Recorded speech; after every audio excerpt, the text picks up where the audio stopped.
తాకట్లో ఉన్న మీ బంగారాన్ని విడిపించి ఆ రోజు ఆన్లైన్ రేటుకి కొంటాం. Sharma gold company. ఓం శ్రీ దక్షిణామూర్తయే నమః. నమస్కారం అండి, నేను గీతాంజలి.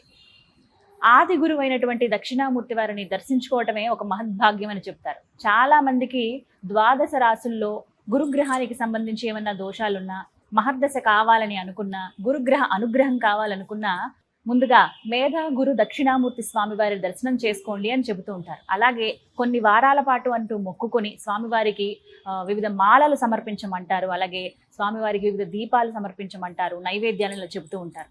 అసలు ఈ గురు దక్షిణామూర్తి స్వామివారు ఎవరు, వారిని ఎలా వేడుకోవాలి, ఎలా మనం మొక్కుకోవాలి, స్వామివారిని మొక్కుకుంటే మనకి ఏం అనుగ్రహిస్తారు? ప్రత్యేకంగానండి పంజాగుట్టలో ఉన్నటువంటి దుర్గా భవానీ అమ్మవారి ఆలయంలో గురు దక్షిణామూర్తి స్వామివారిని మనం దర్శనం చేసుకోవచ్చు. ప్రతి గురువారం ఎంతో చక్కగా అభిషేక అర్చనలు జరుగుతాయి. చాలా మంది భక్తులు పాల్గొంటారు. మీరు కూడా రావాలనుకుంటున్నారా? అయితే మీకోసమే ఈ వీడియో. మనతో పాటు ఉన్నారు ప్రస్తుతం ఆలయ ప్రధాన అర్చకులు మల్లాది దుర్గా ప్రసాద్ శర్మ గురువు గారు. వారితో మాట్లాడి మేధా గురు దక్షిణామూర్తి స్వామి వారి గురించి పూర్తి వివరాలు తెలుసుకుందాం. గురుగారు నమస్కారం అండి. చిత్తరం వటధరోర్మూలే వృద్ధా శిష్యా గురోర్యువా గురోస్థు మౌనం వ్యాఖ్యానం శిష్యాశ్చిన్న సంశయా. మనకి ఆది గురువైన యొక్క దక్షిణామూర్తి అని చెప్పేసి మనం చెప్పుకున్నాం. అయితే మనం గురువు అంటే మనకన్నా పెద్దగా ఉంటారు ఎప్పుడైనా సరే, కానీ దక్షిణామూర్తి దగ్గరికి వచ్చేసరికి ఆయన చాలా చిన్న వయసు బాలుడిలాగా, చిన్న వయసు పిల్లవాళ్ళలాగా స్వామివారు మనకి దర్శనం ఇస్తారు. ఋషులు మాత్రం వృద్ధా శిష్య అని చెప్పేసి మనం శ్లోకంలో చెప్పుకున్నాం. అంటే వృద్ధులుగా చాలా పెద్దవాళ్ళుగా స్వామివారి ముందు కూర్చుని బోధన గురు దక్షిణామూర్తి స్వామివారు మనకు చేస్తూ ఉంటారు. అయితే ఇందులో మనం చూసుకుంటూ ఉంటే దక్షిణామూర్తి ముందు కూర్చుని ఈయన చిన్న స్వరూపము అలా చూసుకోవడానికి ఏమీ లేదు. ఎందుకంటే ఆది గురువైన దక్షిణామూర్తి అనుగ్రహం ఉంటే సమస్తము అన్నీ మనకి ఉన్నట్టే. కాబట్టి మనకి వృద్ధా శిష్య అని చెప్పేసి మనం చెప్పుకున్నాం. ఈ వృద్ధులు స్వామివారి ముందు కూర్చుని దక్షిణామూర్తి ముందు కూర్చుని ఉంటూ ఉంటారు. స్వామివారు దర్శనమిస్తూ ఉంటారు. ఆ సమయానికి దర్శనం ఇచ్చిన సమయానికి మన స్వామివారిని ఏది అడగకుండానే ఆయన మనకి అన్ని కూడా ప్రసాదిస్తూ ఉంటారు. ఈ యొక్క దక్షిణామూర్తి దక్షిణామూర్తి స్వామివారు అంటే శివస్వరూపమే కదండి. శివుడి స్వరూపమే, కానీ బాలస్వరూపంలో యొక్క దక్షిణామూర్తి స్వరూపంగా మనకి దర్శనమిస్తూ ఉంటారు. స్వామివారిని వర్ణించండి, అసలు ఎలా ఉంటారు దక్షిణామూర్తి స్వామివారు? వటరో మనకి చెట్టు, ఆ చెట్టు కింద స్వామివారు దర్శనం చేసుకోవడం, అదేవిధంగా చిన్ముద్ర రూపంగా వేసుకుని కాలు మీద కాలు వేసుకుని చిన్ముద్ర రూపంలో స్వామివారికి మనకి ఇప్పుడు కూడా దర్శనం ఇస్తూ ఉంటారు. కింద చూసుకుంటే మనం ఈ శ్లోకంలో చూసుకుంటే ఆ శ్లోకంలో 4 ఋషులంతా కూడా కింద కూర్చుని ఉంటూ ఉంటారు. బ్రహ్మమానస పుత్రులు అని చెప్పేసి వాళ్ళు అనుకుంటూ ఉంటారు. ఆ బ్రహ్మమానస పుత్రులంతా కూడాను తిరగని చోటంటూ లేదు, వాళ్ళ చదువుని వేదం అంటూ లేదు. వాళ్ళు సమస్తం వేదాలన్నీ కూడా చదువున్నారు, కానీ వాళ్ళకి జ్ఞానం లేకుండా తిరుగుతూ ఉంటారు. ఆ జ్ఞానం కోసం తిరుగుతూ ఉండగా సమయంలో ఆ బ్రహ్మ దగ్గరికి సరస్వతి దగ్గరికి వెళ్ళగా వాళ్ళు ఉన్న సమయానికి అందుబాటులో లేకపోవడం, దానివల్ల వాళ్ళకి జ్ఞానబోధన చేయకపోవడం. తర్వాత విష్ణుమూర్తికి అదేవిధంగా లక్ష్మీదేవి దగ్గరికి వెళ్తారు జ్ఞానబోధన కోసం. వాళ్ళు కూడా స్వామివారు శేషవాహనం మీద పడుకుని అమ్మవారు పాదసేవ చేసుకుంటూ ఉంటారు. సరే, ఇక్కడికి వెళ్ళినా మనకి ఈ జ్ఞానబోధన అనేది మనకు జరగదు. ఆయనే లక్ష్మీదేవితో సేవ చేయించుకుంటున్నాడు. ఇంకా మనకెక్కడ ఆయన, ఎందుకంటే యోగ నిద్రలో ఉంటారు ఎప్పుడు కూడా విష్ణుమూర్తి. కాబట్టి ఈ విష్ణుమూర్తి దగ్గరికి వెళ్ళినా లక్ష్మీదేవి దగ్గరికి వెళ్ళినా మనకి జ్ఞాన బోధన ఏం చేస్తారు. సరే అని చెప్పేసి అలాగా లోక పర్వతం అలా తిరుగుతూ ఉండగా మళ్ళీ కైలాస పర్వతానికి వస్తారు. కైలాస పర్వతానికి వస్తే అక్కడ పరమేశ్వరుడు అమ్మవారు నాట్యం చేస్తూ ఉంటారు. ఓహో, వీళ్ళు అసలు నాట్యం చేస్తూ ఉన్నారు, వీళ్ళకి అసలు మనకు జ్ఞానబోధన చేసే అంత సమయం వీళ్ళకి ఎక్కడ ఉంటుందిలే అని చెప్పేసి అలాగా తిరుగుతూ తిరుగుతూ తిరుగుతూ ఆ కైలాస పర్వతానికి అలా వెళ్తూ ఉండగా ఒక చెట్టు కింద స్వామివారు చిన్ముద్ర రూపంలో స్వామివారు దర్శనమిస్తారు. ఆ స్వామివారి ముందు కూర్చుని సరే మనకి ఏదన్నా జ్ఞానబోధన చేస్తారేమో అని చెప్పేసి అలా వెళ్ళి కూర్చున్నాగా ఆయన వటవృక్షం మీద చెట్టు కింద కూర్చొని ఉమ్, మన చిన్ముద్ర రూపంలో స్వామివారి దర్శనం ఇస్తారు. ఉమ్, ఆయన ముందు కూర్చోగానే ఉమ్, సమస్తము వాళ్ళకి జ్ఞానబోధన అనేది ఆ, సంపూర్ణంగా వాళ్ళ దగ్గరికి వెళ్ళిపోతుంది. ఈ జ్ఞానం నోరు అనేది. విప్పి ఏం చెప్పరు. నోరు విప్పి సమాధానం మౌనంలోనే. ఏది కూడా మనకి చెప్పరు. ఎందుకంటే మౌనం వ్యాఖ్య అని చెప్పేసి మనం శ్లోకంలో చెప్పుకున్నాం. ఉమ్, ఆ మౌనం నుంచే సమాధానం చెప్తారు దక్షిణామూర్తి. ఉమ్, కాబట్టి శిష్యులందరూ కూడా అలాగే కూర్చున్నారు. ఉమ్, వృద్ధులు, ఆ వృద్ధుల ముందు స్వామివారు చాలా చిన్న స్వరూపం, ఉమ్, చిన్న స్వరూపము, కానీ ఒక రకంగా చూసుకుంటే ఆయన ఆది గురువు. అది గురు. ఉమ్, ఈయన వృద్ధులేమో చాలా ముసలివాళ్ళు అయిపోయి ఎన్నో వేదాలు చదువుకుని ఈ విధంగా బ్రహ్మ మానస పుత్రులు ఇదంతా కూడా ఉమ్, ఇలా ఉంటారు. కానీ ఆది గురువు అయిన వారు దక్షిణామూర్తి చిన్ముద్ర రూపంలో చాలా బాల స్వరూపంలో ఉమ్, ఈయన మనకు దర్శనమిస్తూ ఉంటారు. ఉమ్. అసలు ఆ దక్షిణామూర్తి స్వామి వారిని ఎలా సేవించుకోవాలండి? జాతక ప్రకారంగా ఆదిత్యాది నవగ్రహాల్లో ఒక్కొక్క గ్రహానికి ఒక్కొక్క విశిష్టత ఉన్నట్టుగా మనకి ఈ గురుగ్రహ దోషం ఏదన్నా ఉంది అనుకున్నా, లేతే గురుబలం మనకి లేదు అనుకున్నా, ఉమ్, ఆ సమయానికి గురువు దగ్గరికి వచ్చి ఉమ్, 24 వారాలు స్వామివారికి 24 కానీ ఉమ్, 16 వారాలు కానీ మనం చేసుకుని ఉమ్, స్వామివారికి సంపూర్ణ అభిషేకాలు అర్చనలు ఉమ్, ఇవన్నీ కూడా చేసుకుని ఉమ్, స్వామివారికి శనగలు, గురుగ్రహానికి ఈ శనగలంటే బాగా ప్రీతికరం కాబట్టి ఉమ్, స్వామివారికి శనగల మాల వేసి, ఉమ్, ఆ మాల వేసేటప్పుడు బుధవారం రాత్రి ఉమ్, కొద్దిగా పసుపు నీళ్ళల్లో శనగలు నానబెట్టి ఉమ్, ఉదయాన్నే గుచ్చి స్వామివారికి వేయాలి. ఉమ్. ఆ మాలలో 108 శనగలు ఉండి, 108 ఉండాలండి. 108 మాలలు అంటే ఉండాలి. శనగల్లో 2 రకాలు తీసుకుంటారు కదా గురువు గారు. అవునండి. కాబూలి శనగలు అంటే కొంచెం పెద్దగా ఉంటాయి, మామూలు కొమ్ము శనగలు ఎప్పుడు ఆ రెండిట్లో ఏవి శ్రేష్టం?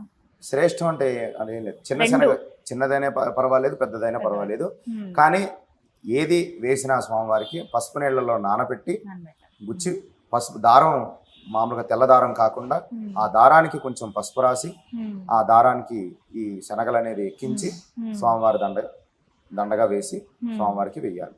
ఉమ్, అదేవిధంగా స్వామివారి దగ్గరికి వచ్చినప్పుడు, ఉమ్, ఎందుకంటే ఒక గురువు స్వరూపంగా ఉన్నవారు కాబట్టి ఉమ్, ఆయన మన దగ్గరికి వెళ్ళేటప్పుడు గురువు అంటే దక్షిణామూర్తే కాదు, మన చదువు చెప్పిన ఒక గురువు అయినా సరే ఎవరైనా. ఆయన దగ్గరికి వెళ్ళినప్పుడు ఉమ్, ఒక పండ్లు ఏమన్నా తీసుకుని వెళ్ళి ఉమ్, సమర్పించడం మనకి యొక్క సనాతన ధర్మంలో మనం ఉమ్. చూసుకునేది చెప్పబడింది. ఎక్కువగా చూసుకుంటూ ఉంటాం. ఉమ్, చెప్పబడింది కాబట్టి ఏదో ఒకటి అలా తీసుకుని వెళ్ళాలి. ఏ రోజన్నా మనం పళ్ళల్లో ఏవి బాగా ప్రీతి స్వామి వారికి? పళ్ళకి దానికి ఇదేం లేదండి. ఏవైనా కాబట్టి సరేనా? ఎన్ని రకాలైనా సరే ఉమ్, పర్వాలేదు. ఉమ్, విశేషంగా మనకి పసుపు రంగు పళ్ళు ఉమ్, ఎక్కువగా మనం అరటి గురువు పళ్ళు. కాబట్టి ఎక్కువ ఉమ్. ప్రీతిగా మనం సమర్పిస్తూ ఉంటాం. పసుపు రంగు విశేషం అండి దక్షిణామూర్తి స్వామి పసుపు రంగు వారికి? కాదండి, కనకాంబరం మామూలుగా కనకాంబరం. చూసుకుంటే కనకాంబరం, అదే విధంగా పసుపు రంగు, ఉమ్, ఈ రెండు కూడా స్వామివారికి బాగా ప్రీతికరం. ఉమ్, అంటే గురుగ్రహానికి అయితే పసుపు సూచిస్తారు కదా, అవునండి. అలా ఉంటుంది గురుగ్రహానికి కాబట్టి ఈయన కనకాంబరం కాషాయం రంగులాగా ఉమ్, మనం గురువుకి స్వరూపంగా మనకు వేస్తాం. ఉమ్. అంటే దేని గురించి ప్రత్యేకంగా వేటి గురించి స్వామిని వేడుకోవాలి అని అంటే ఏం చెప్తారు? గురువు దగ్గర మనం దీని గురించి మనం వెళ్ళి అడగాలి, దీని గురించే కోరిక తీర్చి, అన్నీ అందిస్తాం. ఒకవేళ దాని గురించే వెళ్ళాలి అని మనం ఎప్పుడు కూడా మనం అనుకోవాల్సిన అవసరం లేదు. ఎందుకంటే ఒక గురు స్వరూపం అంటే ఉమ్, గురుగ్రహం అనుగ్రహం ఉంటే ఉమ్, సమస్తము అన్నీ మన దగ్గర ఉన్నట్టే. ఎందుకంటే ఒక చదువు, ఒక గురువు అనుగ్రహం ఉంటేనే ఉమ్, ఒక చదువు వస్తుంది. అన్నీ. చదువు వస్తే మంచి ఉద్యోగం, డబ్బు, పదవి, స్థాయి, దానంతట అవే అన్నీ ఇవన్నీ ఒకదాని తర్వాత ఒకటి ఇచ్చేది ఎవరయ్యా అంటే ఒక ఉమ్. ఆది గురువు అయిన మనకు దక్షిణామూర్తి. ఉమ్, కాబట్టి ఈ దక్షిణామూర్తిని ఆరాధన ఎవరైతే చేస్తారో ఉమ్, జాతక ప్రకారంగా వాళ్ళకి ఎన్ని గ్రహాల దోషాలు ఉన్నా సరే ఉమ్, ఆ గ్రహ దోషాలన్నీ కూడా పోయి గురుగ్రహ సంపూర్ణం ఉంటే ఉమ్, సమస్తము అన్ని ఉద్యోగం పరంగా కానీ, ఉమ్, చదువు పరంగా కానీ, అదేవిధంగా పదవి ప్రకారంగా కానీ, ఉమ్, లేకపోతే ఒక సంతానం బాధ కానీ, పుత్ర సంతానమే కానీ, ఉమ్, అదేవిధంగా చదువు కానీ, జ్ఞాపశక్తి జ్ఞానం కోసమే కానీ ఉమ్, సమస్తము ఆ దక్షిణామూర్తి దగ్గరికి వచ్చి ఉమ్, ఇది నాకు కావాలి అని అడక్క ముందే ఉమ్, ఆయన ప్రసాదిస్తాడు ఈ యొక్క దక్షిణామూర్తి. ఎందుకంటే ఆయన ముందు కూర్చుంటే చాలు సమస్తము మనకి ఇచ్చేవారు దక్షిణామూర్తి. ఉమ్, కాబట్టి సమస్తము ఇవన్నీ ఇచ్చేది ఒక గురువు కాబట్టి ఉమ్, దీని గురించి చేయాలి, దాని గురించి చేయాలంటూ లేదు. ఉమ్, గురుగ్రహానికి చేస్తే ఆ గురుగ్రహం ఉంటే ఉమ్. మన జీవితం అంతా కూడా సుఖ సంతోషాలతో ఉంటుందని చెప్పేసి మనం చెప్పుకోవచ్చు. ప్రత్యేకంగా గురువుగారు నేను గమనించానండి, అభిషేకాలు అవి జరిగేటప్పుడు శనగల మాల అనేది వేస్తున్నారు, అలాగే పిండి దీపాలు వెలిగించి స్వామి ముందు పెడుతూ ఉన్నారు. పిండి దీపాల ప్రాధాన్యత ఏంటండి దక్షిణామూర్తి వారి దగ్గర? పిండి దీపాలంతా కూడా మనం చూసుకుంటే పిండి శ్రేష్టం ఉమ్, కాబట్టి ఆ పిండిలో నేతి దీపాలు పెట్టుకోవడం, ఉమ్, ఆ పిండిలో కొద్దిగా పసుపు వేసి, ఉమ్, అదేవిధంగా కొంచెం ఆవు నెయ్యి వేసి, కలుపుకుని దీపం పెట్టుకోవడం చాలా శ్రేష్టమైంది.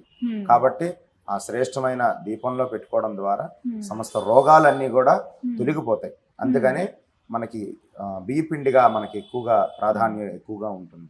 కాబట్టి ఏదైనా ఒక హోమం చేసేటప్పుడైనా కానీ ఏదైనా సరే మొట్టమొదటిగా పిండి దాంతోనే వేస్తారు. ముగ్గు పిండితోనే అట్లా మన రైస్ పౌడర్ తోనే అట్లా మనం చేసి మనం చేస్తాం. అందుకే చాలా మంది వారాల లెక్కన నేను గమనించానండి. అసలు ఎన్ని వారాలని మొక్కుకోవాలి, ఇంట్లో నియమం అంటూ ఏమన్నా ఉంటుందా దక్షిణామూర్తి స్వామి వారికి?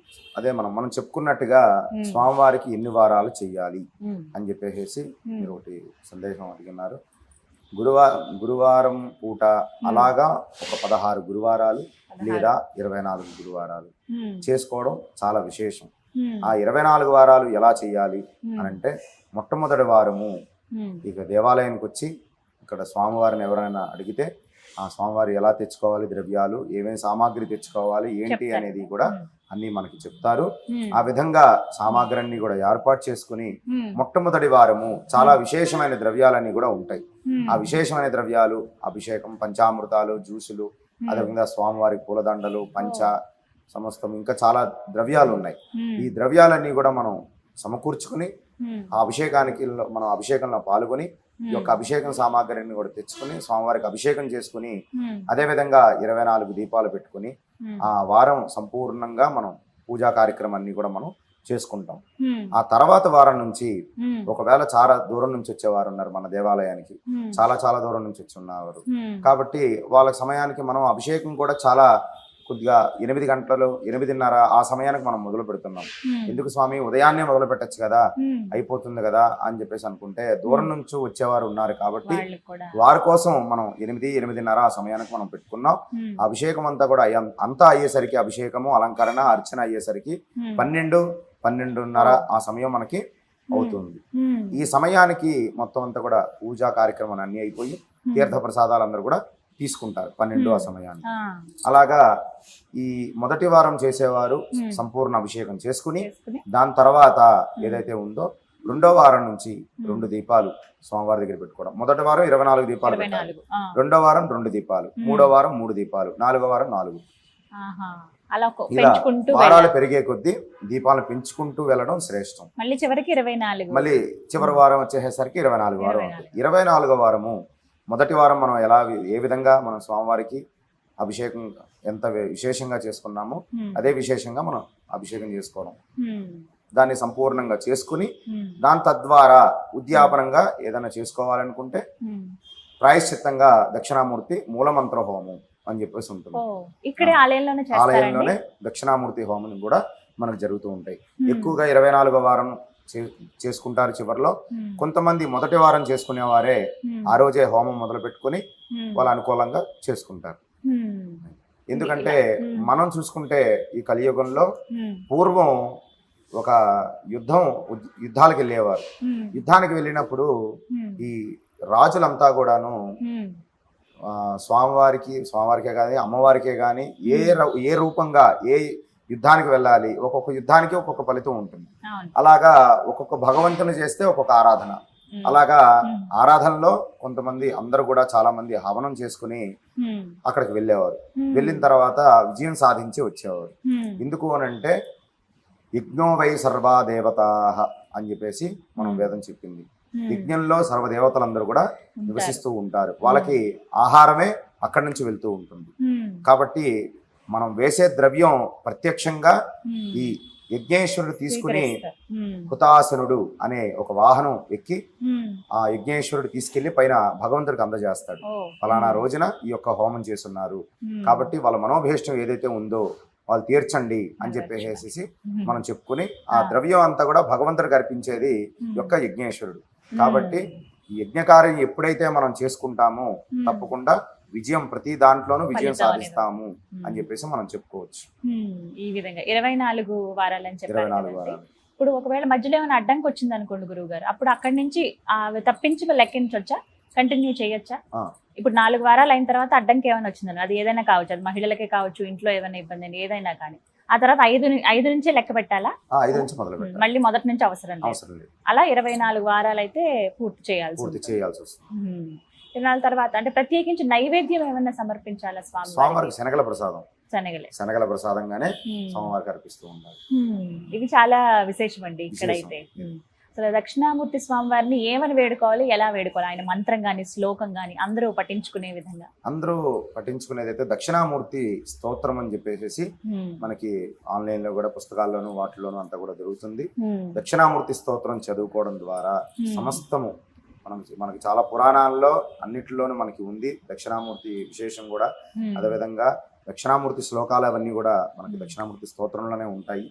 ఇవన్నీ చదువుకోవడం, పారాయణం చేసుకోవడం, అదే విధంగా జపం చేసుకోవడం. ఓం దక్షిణామూర్తయే నమః అని చెప్పేసి మనం చేసుకోవడం, లేదా మేధా గురు దక్షిణామూర్తయే నమః ఈ యొక్క శ్లోకాన్ని అనే నామస్మరణ చేసుకోవడం, జపం చేసుకోవడం. ఆ జపం కూడా ఒక సంఖ్యా ప్రకారంగా చేసుకోవాలి. 108 జపం చేసుకోవడం, లేదా 116 చేసుకోవడం. ఇలా చేసుకోవడం ద్వారా బాగుంది. 108 కానీ 116 కానీ గురువారం రోజు అలా చేసుకుంటే మంచిది. ఒకవేళ అభిషేకం ఇవన్నీ మేము చేసుకోలేము, ఉట్టిగా స్వామివారిని అలాగా స్మరించుకుంటామని అంటే గనక జపం చేసుకుంటే చాలా జపం చేసుకోవచ్చు. చాలా బాగుంది. ఏమని ఒక వారం కుదురుతుంది, ఒక వారం కుదరదు అని చెప్పేసి అన్నారు. ఒక వారం మొట్టమొదటి వారంగా ఇక్కడ మనం చేసుకోవాలి. రెండో వారం వచ్చేసి ఇక్కడికి మామూలుగా వచ్చి మొదటి వారం ఎలాగైతే ద్రవ్యాలన్నీ తెచ్చుకున్నారో ఆ మొదటి వారం మాత్రమే ఈ ద్రవ్యాలన్నీ ఉంటాయి.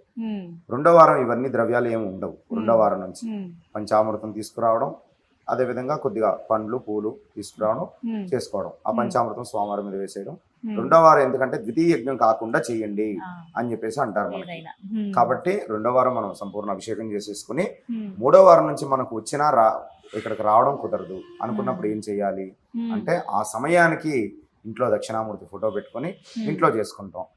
లేదు మూడో వారం ఏదైనా ఇంట్లో ఇబ్బంది వచ్చింది, ఆ వారం నేను చేసుకోవడానికి కుదరదు అనుకున్నప్పుడు ఆ వారం ఒక్క వారం వదిలేసుకుని ఆ మూడో వారం నుంచి మనం మొదలు పెట్టుకుని మళ్ళీ వెళ్ళొచ్చు. కాబట్టి మళ్ళీ మొదటి నుంచి మొదలు పెట్టాల్సిన అవసరం లేదు. కాబట్టి ఆ మూడో వారం, నాలుగో వారం అలా కంటిన్యూ చేసుకుంటూ మనం ముందుకు వెళ్ళొచ్చు. ఈ విధంగా మీరు అన్నట్టుగా స్వామిని ప్రత్యేకించి ఏమీ అడగక్కర్లేదు, వచ్చి ఆయన ముందు కూర్చుంటే చాలు, ఆయనే సమస్తం అన్ని ఇచ్చేస్తారు. కాబట్టి సాధారణంగా మనిషి జీవితానికి కావాల్సినవి జ్ఞానం, ముక్తి, అంతే, వీటినే కోరుకుంటారు కదండి ఎవరైనా. జ్ఞానం ఇదంతా ఉంటేనే సమస్త ఏ పనైనా మనం చేయగలం. ఏదైనా ఒక వ్యాపారం చేయాలి, ముందుకు వెళ్ళాలి, ఎవరితోనైనా మాట్లాడాలి, వ్యాపారం చేస్తే డబ్బు వస్తుంది. అట్లాగా చదువు ఉంటే మంచి ఉద్యోగం వస్తుంది. ఈ ఉద్యోగం ద్వారా మనకేం చేస్తాం, ఒక జ్ఞానంతో ఎదుటి వాళ్ళతో బిజినెస్ చేయాలి, వాళ్ళతో మనం మాట్లాడాలి, ఒక బిజినెస్ అప్రూవల్ మనం తెచ్చుకోవాలి అంటే జ్ఞానం ఇదంతా ఉండాలి. కాబట్టి ఆ జ్ఞానం దక్షిణామూర్తి ప్రసాదిస్తాడు. వయసుతో సంబంధం లేదు, అది ఎవరికైనా కావాల్సిందే కదా గురుగారు. కానీ నేను చాలా మందిని చూసాను గురుగారు, కొంతమంది మహిళలు అయితే మా పిల్లల చదువు కోసం అండి, వచ్చినప్పుడు పిల్లలు చాలా మందబుద్ధితో ఉండేవాళ్ళు, మేము ఎప్పుడైతే ఇలా పూజలు చేయటము, అర్చనలు, అభిషేకాలు చేయడం ప్రారంభించామో మా పిల్లల్లో చాలా మార్పు చూసాము అని చెప్పారు. ఇలా జరుగుతుందండి? అది చాలా వాస్తవమైన మాటలండి. ఎందుకంటే ఈ దేవాలయంలో నేను ఒక్కరితోనే అభిషేకం మొదలు పెట్టున్నాను. ఈ రోజు ఇంతమంది జనం వస్తున్నారంటే దానికి కారణం అది భగవంతుడి సంకల్పం. అది కాబట్టి ఏంటంటే ఇక్కడికి చాలా మంది ఒక్కరితోనే నేను అభిషేకం మొదలుపెట్టి దీంతో చాలా విశేషంగా ఆ ఒక్కరికి మంచి జరగడంతో ఇంకొకరు చెప్పడం, ఆ ఒక్కరు ఇంకొకరు ఇద్దరికి చెప్పడం, ఇలాగా ఇంతమంది రోజు కారణం ఏంటంటే దక్షిణామూర్తి ఆరాధన ఎవరైతే చేశారో వాళ్ళందరికీ సమస్త కోరికలన్నీ తీరినాయి. కాబట్టి ఈ రోజు దేవాలయానికి వచ్చారు. వారి నుంచి వారు వెళ్ళడం చూసి ఇంకొకరు రావడం, వాళ్ళకి మంచి జరగడం, ఈ మంచి జరగడం ద్వారా వాళ్ళని ఇక్కడ తీసుకురావడం, ఇలాంటివన్నీ ఇక్కడ జరుగుతూ ఉన్నాయి. కాబట్టి ఇవన్నీ జరిగినాయి. కాబట్టి ఇలాగా చాలా మంది పిల్లలకి చాలా మంది మాటలు రాకుండా, మేధాశక్తి పెరగకుండా, మాటలు రాకుండా ఇలా చాలా మంది యుఎస్ లో ఉన్న వాళ్ళు ఉన్నారు. అదే విధంగా మనకి హైదరాబాద్ లో ఉన్నారు, వేరే ప్రాంతంలో ఉండే వాళ్ళు కూడా నాకు ఫోన్ చేయడం జరిగింది. వాళ్ళకి దానికి వివరణ చెప్పడం జరిగింది, వాళ్ళ దాని గురించి పూజ చేసుకోవడం జరిగింది. దాని ఫలితం వాళ్ళకి ఖచ్చితంగా వచ్చింది. కాబట్టి చాలా మంది మనకు చెప్పుకున్నారు, చాలా మంచి జరిగింది. వాళ్ళకి మేధాశక్తే గాని ఇదంతా కూడా వాళ్ళకి పెరగడం, మాటలు రావడం, కొద్దిగా వాళ్ళకి మాటలు రావడం జరిగినాయి. కాబట్టి ఖచ్చితంగా స్వామివారిని ఎవరైతే ఆరాధన చేస్తారో తప్పకుండా స్వామి అనుగ్రహం ఖచ్చితంగా వారిపైన ఉంటుంది అని అయితే చెప్పొచ్చు. విద్యార్థులు కావచ్చు, గృహిణులు కానీ, అలాగే వ్యాపారవేత్తలు చాలా మంది రావడం కూడా అవునండి. గమనించాం. వ్యాపారం అదే చెప్తున్నాను, వ్యాపారానికైనా సంబంధించి ఈ నవగ్రహాల్లో చూసుకుంటే ఒక్కొక్క గ్రహానికి ఒక్కొక్క ఫలితం అని చెప్పేసి మనం అవును. అనుకున్నాం. ఉమ్, ఆ ఫలితం రూపంలో ఈ గ్రహాలకి సంబంధం లేకుండా ఉమ్, సమస్తము గురుగ్రహము ఉంటే ఉమ్, అన్నీ ఉన్నట్టే. వ్యాపారమే గాని, డబ్బే గాని, ఉమ్, ఏదైనా సరే ఉమ్, ప్రతి దాంట్లోనూ స్వామివారి అనుగ్రహం ఉంటుంది. ఒకటి చివరిగా ఏం చెప్తారు భక్తులకి? చాలా మంది ఇంకా వద్దాం అనుకుంటారు. ఇంకొక విషయం ఏంటంటే చాలా మందికి తెలియదు గురువు గారు, దుర్గా భవాని అమ్మవారి ఆలయం అంటే అమ్మవారి ఆలయం వరకు మాత్రమే అనుకుంటారు. ఇక్కడికి వచ్చి చూసిన తర్వాత చాలా మంది ఆశ్చర్యపోతారు, ఇంత చక్కగా ఇక్కడ అభిషేకాలు జరుగుతాయా దక్షిణామూర్తి స్వామి వారికి అని చెప్పి. పంజాగుట్ట దుర్గా భవాని దేవాలయం అని చెప్పేసి ఈ దేవాలయంలో దక్షిణామూర్తి దేవాలయం అనేది మనకి ఉంది. కాబట్టి ఈ దేవాలయం ఎక్కడుంది అని అంటే పంజాగుట్టకి మెట్రో స్టేషన్ పక్కనే అగర్వాల్ హాస్పిటల్ ఉంది. అక్కడ పంజాగుట్ట మెట్రో స్టేషన్ దిగ్గానే దేవాలయం అంతా కూడా కనిపిస్తుంది. వాళ్ళ సదుపాయం మెట్రోలో వచ్చిన వాళ్ళు మెట్రోలో రావచ్చు, లేదు బస్సులో వచ్చే వాళ్ళు కూడా పంజాగుట్టలో దిగేసేసి మెట్రో స్టేషన్ వరకు వస్తే గుడి కనిపిస్తుంది. చాలా బయట నుంచి చూస్తే గుడి చాలా తక్కువగా కనిపిస్తుంది, లోపలికి వస్తే చాలా పెద్ద దేవాలయం ఇది. చాలా విశాలంగా చాలా ప్రశాంతంగా కూడా ఉంటుంది. ఇంకా విస్తరిస్తున్నారు కదండి, ఇంకా మనకి ఇంకా కొంచెం అభివృద్ధి అవుతూ ఉంది దేవాలయం. కాబట్టి భక్తుల సహకారంతో చాలా అభివృద్ధి అనేది మనకు జరుగుతూ ఉంది. కాబట్టి సమస్తము ఇచ్చేది ఒక గురువు, కాబట్టి ఆ గురువు ఆరాధన చేసుకోవడం చాలా విశేషం. కాబట్టి ఈ స్వామివారిని ఎవరైతే ఆరాధన చేస్తారో సమస్త కోరికలు అన్ని కూడా తీరుతాయి అని చెప్పేసి నేను చెప్పగలను. చాలా సంతోషం గురువు గారు, చాలా చక్కగా వివరించారు. నమస్కారం.